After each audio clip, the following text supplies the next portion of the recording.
वर्ग आणि माझ्या प्रिय मित्र-मैत्रिणींनो, आज आपण येथे गुरुपौर्णिमा साजरी करण्यासाठी जमलो. ज्या गुरूंनी आपले व्यक्तिमत्व घडवले त्यांना नमन करण्याचा दिवस म्हणजे गुरुपौर्णिमा. कारण गुरु हे तेजस्वी सूर्याप्रमाणे असतात. आपल्या जीवनातील अंधार ते आपल्या ज्ञानाद्वारे दूर करतात. आषाढ शुद्ध पौर्णिमेला गुरुपौर्णिमा साजरी केली जाते. या पौर्णिमेला व्यास पौर्णिमा असेही म्हणतात, कारण आदि गुरु व्यासांचा जन्म या पावन दिवशी झाला होता.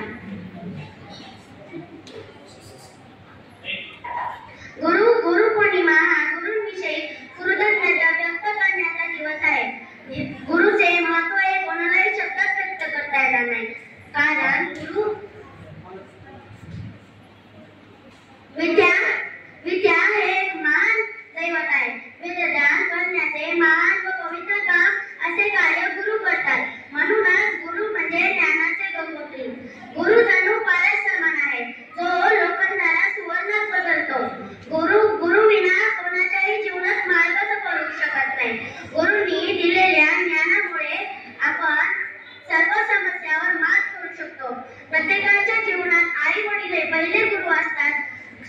आई वडिलांसारखे गुरु ही वाईट मार्ग निवडू नये, गैरवर्तन करू नये म्हणून चूक झाल्यावर शिक्षाही देतात. प्रत्येक युगात गुरु हे नेहमीच पूजनीय आहेत.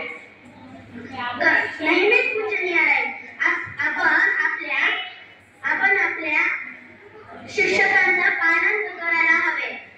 आपण आपल्या शिक्षकांना आदर